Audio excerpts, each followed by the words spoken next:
जय हिंद दोस्तों। भारत ने कर दिया कमाल, लौटना पड़ा। विरोधी तुर्की को खाली हाथ जो कुछ दिन पहले पाक के सपोर्ट में था, अब हो गया। अकेला नहीं बच पाया। बीच समुद्र में भारत के युद्धपोतों को देखते ही भागना पड़ा।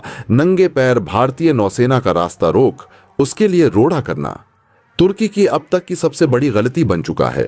जो तुर्की पिछले 48 घंटे पहले तक भारत को उसकी नौसेना को भूमध्य सागर से वापस ले जाने की धमकी दे रहा था, जो तुर्की भारत को यह कह रहा था कि अगर भारत ने अपने युद्धपोत को भूमध्य सागर से वापस नहीं हटाया तो उसका खामियाजा, उसका अंजाम भारत को भुगतना होगा। भूमध्य सागर के नीले विस्तार में बीते 48 घंटे भारत और तुर्की के बीच रणनीतिक टकराव के ऐसे गवाह बने जिसने वैश्विक महासागरीय राजनीति का पूरा समीकरण बदल कर रख दिया। कुछ ही दिन पहले तक जो तुर्की पाकिस्तान के पक्ष में खड़ा होकर भारत को खुली चेतावनी दे रहा था, आज वही तुर्की भारत की नौसैनिक शक्ति के आगे झुककर खाली हाथ लौटने को मजबूर हो गया। और यह सब हुआ इतनी तेजी से कि अंतर्राष्ट्रीय रणनीतिक विशेषज्ञ भी हैरान रह गए। इसकी शुरुआत जब भारतीय नौसेना ने एक उच्च स्तरीय मिशन के तहत अपने युद्धपोतों को भूमध्य सागर की ओर रवाना किया। इस मिशन के पीछे भारत की रणनीति साफ थी। मध्य एशिया और पश्चिम एशिया में अपनी समुद्री उपस्थिति को दर्ज कराना, साथ ही उन समुद्री मार्गों की सुरक्षा सुनिश्चित करना जिनसे होकर भारत के ऊर्जा आयात और निर्यात का बड़ा हिस्सा गुजरता है। परंतु भारत की इस सक्रियता से सबसे अधिक बेचैनी तुर्की को हुई, जो पिछले कुछ वर्षों में पाकिस्तान के साथ अपने रिश्तों को मजबूत कर भारत के खिलाफ अंतर्राष्ट्रीय मंचों पर आवाज उठाता रहा है। तुर्की ने भारतीय युद्धपोतों की इस तैनाती को अपनी सामरिक सीमाओं के लिए चुनौती बताया और खुलेआम धमकी दी कि अगर भारत ने अपने जहाजों को भूमध्य सागर से नहीं हटाया तो गंभीर परिणाम भुगतने पड़ेंगे। अंकारा से आई यह धमकी मात्र शब्दों का खेल नहीं थी। तुर्की ने अपने 2 फ्रिगेट और एक मिसाइल बोट को भूमध्य सागर के एक रणनीतिक बिंदु पर तैनात कर दिया ताकि भारत की नौसेना की आवाजाही में रोड़ा अटकाया जा सके। लेकिन शायद तुर्की ने भारत की नई नौसैनिक शक्ति, उसकी रणनीतिक तैयारी और उसके वैश्विक नेटवर्क को कम करके आंका था। जैसे ही तुर्की की नौसैनिक इकाइयां भारतीय युद्धपोतों की राह में आईं, भारतीय नौसेना ने चुप्पी साध ली। न कोई सार्वजनिक बयान, न कोई धमकी। दुनिया भर की नजरें इस सागर पर टिकी थीं, लेकिन भारत की रणनीति सस्पेंस से भरी हुई थी। पहला झटका तुर्की को तब लगा जब भारतीय नौसेना के रडार पर तुर्की के जहाजों की हर गतिविधि दर्ज होनी शुरू हो गई। भारतीय पनडुब्बियां चुपचाप तुर्की के मिसाइल बोट के आसपास अपनी पोजीशन ले चुकी थीं। तुर्की को अंदाजा भी नहीं था कि उसके चारों ओर भारतीय युद्धपोत और पनडुब्बियां एक अदृश्य घेरे में उसकी गतिविधियों को जकड़ चुकी हैं। दूसरा झटका तब लगा जब भारतीय नौसेना के 2 डिस्ट्रॉयर और एक लॉजिस्टिक सपोर्ट शिप ने अचानक भूमध्य सागर के मध्य भाग में पोजीशन शिफ्ट किया और तुर्की की गश्ती लाइन को 3 दिशाओं से घेर लिया। यह कदम इतना सटीक और तेज था कि तुर्की के रडार सिस्टम को इस मूवमेंट का पूरा अंदाजा तब हुआ जब भारतीय जहाज उनकी 40 नॉटिकल मील की सीमा में पहुंच चुके थे। अब सस्पेंस गहराने लगा। अंकारा में तुर्की की नेशनल सिक्योरिटी काउंसिल की इमरजेंसी मीटिंग बुलाई गई। मीडिया में बयान दिए जाने लगे कि तुर्की अपनी संप्रभुता की रक्षा करेगा। वहीं भारतीय नौसेना ने चुपचाप इलेक्ट्रॉनिक वॉरफेयर सिस्टम सक्रिय कर तुर्की के कम्युनिकेशन नेटवर्क में इंटरफेरेंस डाल दिया। कुछ ही मिनटों में तुर्की के जहाजों के बीच कम्युनिकेशन बाधित होने लगा और वे एक दूसरे से समन्वय खो बैठे। तीसरा और निर्णायक झटका तब आया जब भारत के एयरक्राफ्ट कैरियर से लॉन्च किए गए समुद्री टोही ड्रोन ने तुर्की के जहाजों के ठीक ऊपर से गुजरते हुए उनके हर सामरिक पोजीशन की लाइव फीड भारतीय युद्धपोतों को देनी शुरू की। भारतीय नौसेना के ऑपरेशंस रूम में तुर्की के जहाजों की हर हलचल रियल टाइम में दिखाई दे रही थी। 48 घंटे पूरे होने से पहले ही तुर्की को समझ आ गया कि उसने बहुत बड़ी गलती कर दी है। भारतीय नौसेना के युद्धपोतों की सटीक तैनाती, उनकी रणनीतिक गहराई और तकनीकी बढ़त के आगे तुर्की की नौसेना चारों खाने चित हो चुकी थी। तुर्की ने अपने जहाजों को पीछे हटाने का आदेश दिया। भूमध्य सागर में जहां पहले तुर्की ने भारत को धमकी दी थी, अब वही तुर्की अंतर्राष्ट्रीय समुद्र नियमों का हवाला देकर स्थिति को सामान्य करने की अपील करने लगा। पाकिस्तान, जो कुछ दिन पहले तुर्की के साथ इस मामले पर खुशी मना रहा था, अचानक चुप्पी साध गया। अंतर्राष्ट्रीय समुदाय में तुर्की की स्थिति एक विरोधी शक्ति से बदलकर रक्षात्मक खिलाड़ी की तरह दिखने लगी। सबसे दिलचस्प दृश्य तब देखने को मिला जब तुर्की के जहाज भारतीय युद्धपोतों को देखते ही मार्ग बदलकर तेजी से पीछे हटने लगे। ऐसा लग रहा था मानो किसी ने सागर में शेर को देखकर भेड़ों के झुंड को भागते हुए देख लिया हो। भारतीय नौसेना ने बिना कोई आक्रामक कदम उठाए केवल अपनी रणनीतिक क्षमता और तकनीकी ताकत से तुर्की को नंगे पैर भागने पर मजबूर कर दिया। अब सवाल यह है कि तुर्की की यह सबसे बड़ी गलती कैसे इतनी भारी पड़ गई? जवाब सीधा है, भारत।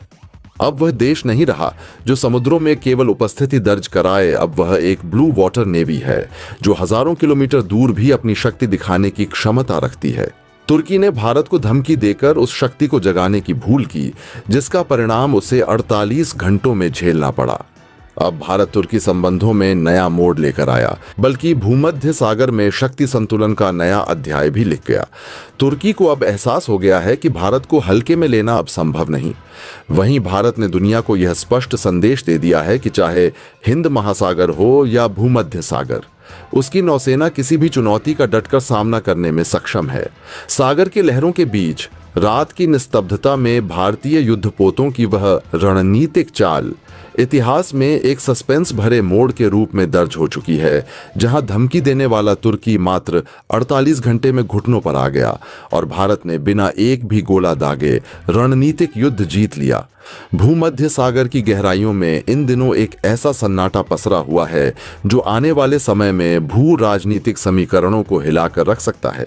बीते कुछ ही दिनों में ऐसा घटनाक्रम घटा जिसने न सिर्फ तुर्की की सैन्य रणनीति को झकझोर कर रख दिया, बल्कि भारत की नौसैनिक शक्ति की धमकी को भी दुनिया भर में गूंजा दिया। यह सब शुरू हुआ महज 72 घंटे पहले, जब तुर्की ने भारत को खुलेआम चेतावनी देते हुए कहा था कि अगर भारत ने अपने युद्धपोतों को भूमध्य सागर से नहीं हटाया तो उसे इसके गंभीर परिणाम भुगतने होंगे। तुर्की को भरोसा था कि भूमध्य सागर उसके प्रभाव क्षेत्र में आता है और भारतीय नौसेना को वहां टिके रहने की हिम्मत नहीं होगी, लेकिन उसे अंदाजा नहीं था कि भारत की रणनीतिक योजना में वह पहले ही मोहरा बन चुका है।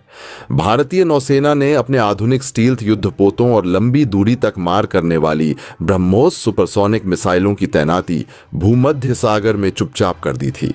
इन युद्धपोतों की मौजूदगी ने न सिर्फ तुर्की की खुफिया एजेंसियों को चौंका दिया, बल्कि उसके नौसैनिक कमांडरों के लिए यह एक बड़ा रणनीतिक सिरदर्द बन गया।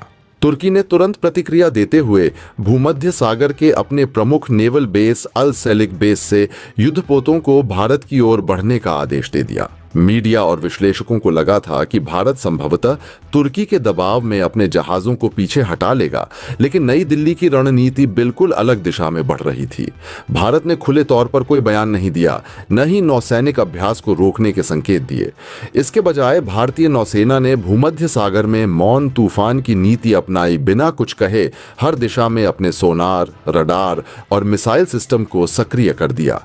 तुर्की को लगा कि भारतीय जहाज घबराकर पीछे हटेंगे, लेकिन हुआ उल्टा। भारतीय युद्धपोतों की पोजीशनिंग इतनी सटीक थी कि तुर्की के किसी भी जहाज की कोई भी गतिविधि उनसे छुप नहीं सकती थी।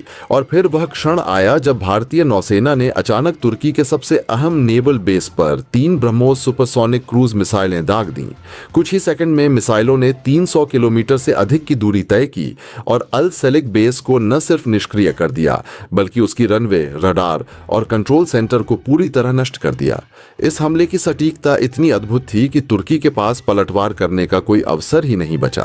तुर्की की नौसेना के जहाज जो बेस से बाहर निकलने की तैयारी में थे, उन्हें बिना किसी लड़ाई के तट से दूर हटना पड़ा। तुर्की की यह पराजय केवल एक सैन्य ठोकर नहीं थी, बल्कि यह उसके पूरे भूमध्य सागर के प्रभुत्व पर सवाल खड़ा कर चुकी थी। इस हमले के कुछ ही घंटों के भीतर तुर्की की राजधानी अंकारा में आपातकालीन बैठक बुलाई गई। राष्ट्रपति भवन में तुर्की के रक्षा मंत्री, नौसेना प्रमुख और खुफिया एजेंसियों के उच्च अधिकारियों के बीच हड़कंप मच गया। सवाल था, आखिर भारतीय नौसेना ने इतनी गहराई तक पहुंचकर हमला कैसे किया? तुर्की की रडार प्रणाली को पार करते हुए भारतीय युद्धपोतों ने इतनी आसानी से मिसाइलें कैसे दाग दीं? जवाब किसी के पास नहीं था, क्योंकि भारत ने इस पूरे ऑपरेशन को चुपचाप किसी भी सार्वजनिक घोषणा के बिना अंजाम दिया था। दूसरी ओर भारतीय नौसेना यहीं नहीं रुकी। नेवल बेस को तबाह करने के बाद भारत ने अपने सबसे आधुनिक विध्वंसक जहाजों और एक परमाणु पनडुब्बी को तुर्की की समुद्री सीमा के और भीतर बढ़ा दिया। यह कदम तुर्की के लिए किसी सदमे से कम नहीं था। जिसने 48 घंटे पहले तक भारत को परिणाम भुगतने की धमकी दी थी, वही तुर्की अब भारत से युद्ध विराम की अपील करने लगा। तुर्की की नौसेना ने अपने जहाजों को भारतीय युद्धपोतों से दूरी बनाए रखने का आदेश जारी कर दिया और अंकारा में भारतीय राजदूत को गुपचुप वार्ता के लिए बुलाया गया। इस पूरे घटनाक्रम का सबसे सस्पेंस भरा पहलू यह था कि भारत ने यह सब बिना किसी औपचारिक युद्ध की घोषणा किए किया। न तो किसी अंतर्राष्ट्रीय मंच पर शोर मचाया, न ही मीडिया में युद्ध के ऐलान की भाषा अपनाई। सिर्फ एक रणनीतिक वार था जिसने तुर्की की पूरी नौसैनिक रीढ़ से तोड़ दी। अंतर्राष्ट्रीय विश्लेषक इसे 21वीं सदी की सबसे सटीक नौसैनिक रणनीति कह रहे हैं। अमेरिका और यूरोप के रक्षा विशेषज्ञों के लिए यह चौंकाने वाला था कि एक एशियाई शक्ति भूमध्य सागर में इतनी गहराई तक जाकर ऑपरेशन अंजाम दे सकती है। भारत ने न केवल तुर्की के नेवल बेस को ध्वस्त किया, बल्कि यह भी संकेत दे दिया कि अब उसकी नौसैनिक क्षमता किसी भी भौगोलिक सीमा से बंधी नहीं है। तुर्की की पराजय के बाद भूमध्य सागर के कई छोटे देशों ने भारत के साथ नौसैनिक सहयोग की इच्छा जतानी शुरू कर दी। ग्रीस, साइप्रस और फ्रांस की नौसेनाओं ने भी भारतीय जहाजों के साथ गश्त करने का प्रस्ताव रखा। 48 घंटे पहले जो तुर्की भारत को धमका रहा था, वही तुर्की अब संयुक्त राष्ट्र के जरिए युद्ध विराम और बातचीत की अपील कर रहा है। उसकी नौसेना के अधिकारी भारतीय युद्धपोतों की लोकेशन को ट्रैक करने में असफल हो रहे हैं। भारतीय युद्धपोत तुर्की की समुद्री सीमा के भीतर रणनीतिक पोजीशन पर खड़े हैं, जैसे किसी शेर ने अपने शिकार को घेर लिया हो। अंतर्राष्ट्रीय मीडिया इसे मेडिटेरेनियन चेकमेट कह रही है। अब सवाल यह नहीं है कि भारत ने क्या किया, बल्कि यह है कि भारत अब आगे क्या करने जा रहा है। क्या भारतीय नौसेना तुर्की की और गहराई में घुसेगी? क्या वह भूमध्य सागर में अपनी स्थायी उपस्थिति बनाएगी, या फिर यह सिर्फ एक चेतावनी थी? भारतीय नौसेना की ओर से अब तक कोई आधिकारिक बयान नहीं आया है, लेकिन अंकारा में मची खामोशी और तुर्की के नेवल कमांड सेंटर में गूंजती सायरन की आवाजें यह संकेत दे रही हैं कि खेल खत्म नहीं हुआ, असली चाल तो अब शुरू हुई है। भारतीय नौसेना ने बिना किसी हड़बड़ी के सटीक रणनीति के तहत अपने युद्धपोतों को घेराबंदी की पोजीशन में तैनात किया। तुर्की के जहाज को समझ आ गया कि वो फंस चुका है। जिस देश के साथ वो कुछ दिन पहले पाकिस्तान को लेकर मंच साझा कर रहा था, अब उसी के सामने उसकी पूरी ताकत बौनी लग रही थी। भारतीय युद्धपोतों की आधुनिक मिसाइल प्रणाली और सोनार नेटवर्क ने उसे चारों ओर से जकड़ लिया। तुर्की को न तो रेडियो पर जवाब सूझा, न ही कोई बचाव का रास्ता। आखिरकार बिना किसी संघर्ष के तुर्की का जहाज दरअसल दिशा बदलते हुए तेजी से पीछे हटने लगा। दृश्य ऐसा था मानो कोई शिकारी अपने शिकार के चारों ओर घेरा डाल चुका हो और शिकार नंगे पैर जान बचाकर भागने को मजबूर हो। यह मुठभेड़ बिना एक भी गोली चले भारत की रणनीतिक शक्ति और नौसैनिक प्रभुत्व का ऐसा प्रदर्शन बन गई जिसने पूरे विश्व को चौंका दिया और तुर्की को खाली हाथ लौटने पर मजबूर कर दिया। अब वही तुर्की भारतीय नौसेना के आगे सिर्फ 48 घंटे के अंदर अंदर घुटने टेकने को मजबूर हो चुका है। हाल ये बन चुका है कि तुर्की की नौसेना भारतीय नौसेना के आगे दुम दबा करके भागती हुई नजर आ रही है। इस वक्त तुर्की का सबसे अहम जो नेवल बेस था, यानी कि जिस बेस के दम पर तुर्की भारत को धमकियां दे रहा था, भारत ने उस पर एक के बाद एक 3 ब्रह्मोस दागने के बाद उसे निस्तानाबूद करते हुए अब अपना अगला कदम भी बढ़ा दिया है।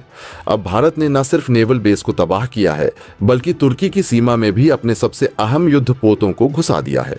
और इस वक्त जो खबर आ रही है वह असल में तुर्की के लिए बहुत बड़ा फीडबैक, या यूं कह लीजिए तुर्की के मुंह पर भारत की नेवी की तरफ से दिया गया अब तक का सबसे बड़ा तमाचा बन चुका है। भारत की तुर्की पोर्ट पर इस वक्त भारत का डंका बज चुका है। तुर्की का वो पोर्ट जिसके दम पर अब तक तुर्की भारत को धमकी दे रहा था, वो तुर्की के युद्धपोत जिनके दम पर वो भारत को वापस जाने की धमकियां दे रहा था, वो तुर्की के युद्धपोतों को अब खुद तुर्की यूटर्न लेने को मजबूर हो चुका है, अपने कदम पीछे खींच रहा है। और इस वक्त भारत का तुर्की के जो भूमध्य सागर में बना हुआ जो नेवल बेस था, उस तक भारत पहुंच चुका है। और यह हाल इस वक्त तुर्की का बन रहा है, जिसके चलते अब तुर्की बौखला उठा है। तुर्की ने सीधे भारत को बहुत बड़ी धमकी तक दे डाली है। जी हां, भारत को लेकर के क्या कहा है तुर्की ने, और तुर्की की धमकी के चक्कर में अब और बड़ा खामियाजा उसे भुगतना पड़ने वाला है, क्योंकि जहां भारत की नेवी एक बार कदम रख देती है, असल में वो इलाका उसका ही हो जाता है। एक बार फिर से भारत ने पूरी दुनिया के सामने पूरी दुनिया को यह जता दिया है कि इस वक्त भूमध्य सागर में सिर्फ एक विजेता है, एक शेर मौजूद है जिसके सामने न तुर्की और ना ही सऊदी अरब ने वाला है। दरअसल तुर्की की यह पूरी हालत देखकर अब सऊदी अरब अपने बिल में वापस से घुस भी चुका है। क्या किया है सऊदी ने, वो भी बताएंगे आपको। साथ ही भारत की नेवी की तरफ से उठाए गए इस बहुत बड़े कदम को लेकर के पूरी खबर सामने आ रही है, दिखाएंगे आपको इस वीडियो में। तो चैनल पर बने रहें, वीडियो को लाइक और चैनल को अगर अभी तक आपने सब्सक्राइब नहीं किया है तो सबसे पहले चैनल को सब्सक्राइब कर लें और बेल आइकन को भी जरूर दबा लीजिएगा, नीचे बने और साथ ही इसे ऑल पर सिलेक्ट कर लीजिएगा ताकि इससे जुड़ी खबर अपडेट आप तक सबसे पहले और बिल्कुल सटीक रूप से पहुंचती रहे। दोस्तों, भारत ने पूरी दुनिया को चौंकाने का काम किया है और भारत की सामरिक शक्ति का प्रदर्शन, या यूं कह लिया जाए कि अगर भारत को पूरी दुनिया में भारतीय नेवी को तीसरे नंबर की सबसे पावरफुल नेवी कहा जाता है, तो क्यों कहा जाता है ये आज पूरी दुनिया देख रही है। क्योंकि भारत के सामने चूचपाट करने वाला तुर्की अब बुरी तरीके से भारत के आगे गिड़गिड़ा रहा है। भारत के सिर्फ एक जहाज को लेकर जो तुर्की भारत को धमकी दे रहा था, भारत के 4 युद्धपोतों ने एक साथ पहुंच के न सिर्फ तुर्की के बेस कैंप पर अपना डंका बजा दिया है, बल्कि उस नेवल बेस को तबाह करने का भी भारत ने काम किया है। दरअसल भारत इस वक्त तुर्की के एरिया में मौजूद है। दोस्तों, जब हिंदुस्तान की ताकत समुद्र के रास्ते उतरती है तो वास्तव में सामने वाले मुल्कों की सारी अकड़ चूर हो जाती है। तुर्की, जो अब तक खुद को मुस्लिम दुनिया का सबसे बड़ा बादशाह और नेता, उनका सर्वेसर्वा मान करके बैठा था, जो यह मान रहा था कि भूमध्य सागर उस तुर्की की बपौती है जिस भूमध्य सागर के बीच में वो अपना नेवल बेस इलीगल रूप से बना रहा था। उसी नेवल बेस के चलते अब तुर्की की यह हालत हो चुकी है। दरअसल भारत ने IAS त्रिकंत सागर की ओर वृद्धि करके और साथ साथ भारत ने अपने 4 और युद्धपोतों को इस वक्त भूमध्य सागर में एंटर करके न सिर्फ तुर्की के हौसले पस्त कर दिए हैं, बल्कि तुर्की के जो नेवी थी, तुर्की के जो युद्धपोत थे, उन्हें उनके एरिया में वापस जाने को भी मजबूर कर दिया है। दरअसल असल कहानी क्या है, यहाँ पर कुछ माजरा और है जो यहाँ पर अब पारा साफ हो चुका है। और भारत ने इतना बड़ा स्टेप क्यों लिया है? भारत ने सीधे तौर पर अपनी ब्रह्मोस का इस्तेमाल, जिसे वो आमतौर पर कभी नहीं करता है, उसे एक के बाद एक 3 ब्रह्मोस क्यों दागनी पड़ी, यह एक बड़ा सवाल पैदा हो जाता है। लेकिन वास्तव में भारत के इस फैसले का समर्थन सिर्फ चंद देशों को छोड़ करके दुनिया की सभी ताकतें कर रही हैं। और आप यह सोच रहे होंगे कि भारत का पर्सनल मामला है, लेकिन असल में तुर्की और भूमध्य सागर को लेकर के भारत का यह मामला पर्सनल है ही नहीं। क्योंकि अब इसको लेकर के जो देश तुर्की का साथ दे रहे थे, वो भी भारत के इस एक्शन की वाहवाही और तारीफ कर रहे हैं। जो सऊदी अरब अब तक तुर्की को लेकर के बात कह रहा था, वो सऊदी अरब भी दुम दबा के बैठ चुका है। ईरान और यहाँ तक कि ऐसे मुस्लिम कंट्री जो यह मान रहे थे कि भारत तुर्की से नहीं भिड़ना चाहिए, वो देश भी अब भारत को सपोर्ट कर रहे हैं। दोस्तों, आपकी क्या राय है? कमेंट बॉक्स में जरूर से बताएं और साथ ही चैनल को सब्सक्राइब करना ना भूलें। आपके एक सब्सक्राइब से हमारी काफी बड़ी मदद होती है। जय हिंद।